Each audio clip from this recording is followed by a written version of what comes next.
Papakita sa inyong video para kunting tricks lang naman to para palikasin ang TNT user dyan. Ang signal ng TNT. Kaya ko palakasin ito. Kaya panoorin nyo to hanggang uli. Tingnan nyo ang kakalabasan ay lalakas talaga ang signal nyo. At sa TNT lang po ito gaganahin. Wala na pong ibang SIM card. TNT lang po sa mga TNT user. Okay po, kung interesado po kayo, panoorin nyo lang po hanggang huli. At pa-follow na rin po, kaya pa-subscribe din sa akin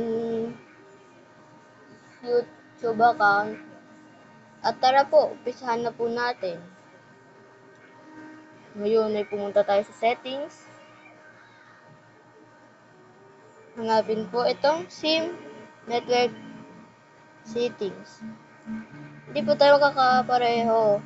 Pero kung meron po sa inyo sa mga Samsung kayo, ganun. SIM network, o kaya dual SIM, o kaya Wi-Fi, o kaya SIM management, ay yun na lang po pindutin nyo. Ito po, SIM network and settings. Pindutin po natin. TNT. Hindi po tayo magkakapareho ng cellphone na. Basta lang po sa SIM and network settings. TNT.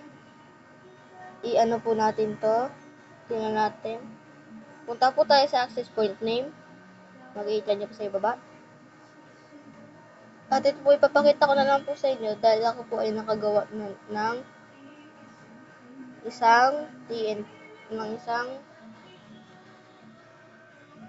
access point name. Kaya ipapakita ko na lang po sa inyo. So, ang name po niya ay dapat capital letter TNT. TNT po siya dapat TNT. Okay, pag okay na po, okay lang po natin. Sa APN po niya, capital letter lahat, TNT Internet. TNT Internet po ha. At yun lang po, para mag-flash sa signal natin. Okay natin, pag okay na. Proxy, port, username, password ay wala po tayong gagalawin dyan. Sa server po, ita-type lang po natin www.tnt.com. Yan po, dapat yung TNT niya ay small letter lahat. At pag na-type na po, okay na po. At okay naman po natin. Ito lang po dapat, wala na pong iba. Okay? MMSC, MMS proxy, MMS port, MCC, MNNC. Wala na po tayong gagalawin dyan. Dito po sa authentication type, pipindutin po natin POP or CHAP. Sa APN type ay default lang po. Tapos sa APN protocol, IPv4, IPv6.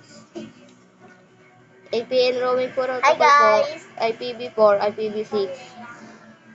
Sa APN type po ulit default lang po.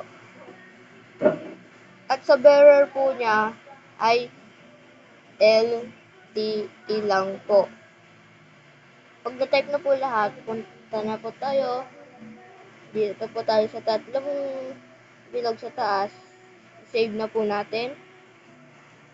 At make sure po na nakaselect siya.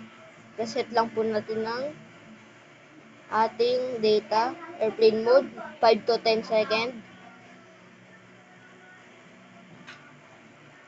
At yan po, okay na po.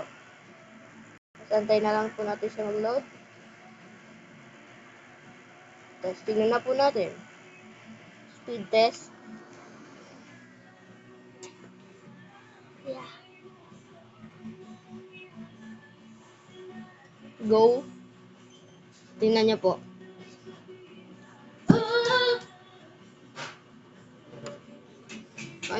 Ayan po. Nag-C6 po siya pataas. Pero kung, ayan po, di ba lumalakas po siya. Ayan. Yung sa download po mamaya ay magte-10 yan. Pag nasa magandang pwesto kayo kahit wala. Basta malakas siya. Okay guys, at yan lang po may tuturo ko sa inyo. At huwag kakalimutan na i-subscribe at follow ako sa akin TikTok at saka sa akin sa YouTube. At yan lang po. Maraming salamat po sa panonood. Thank you.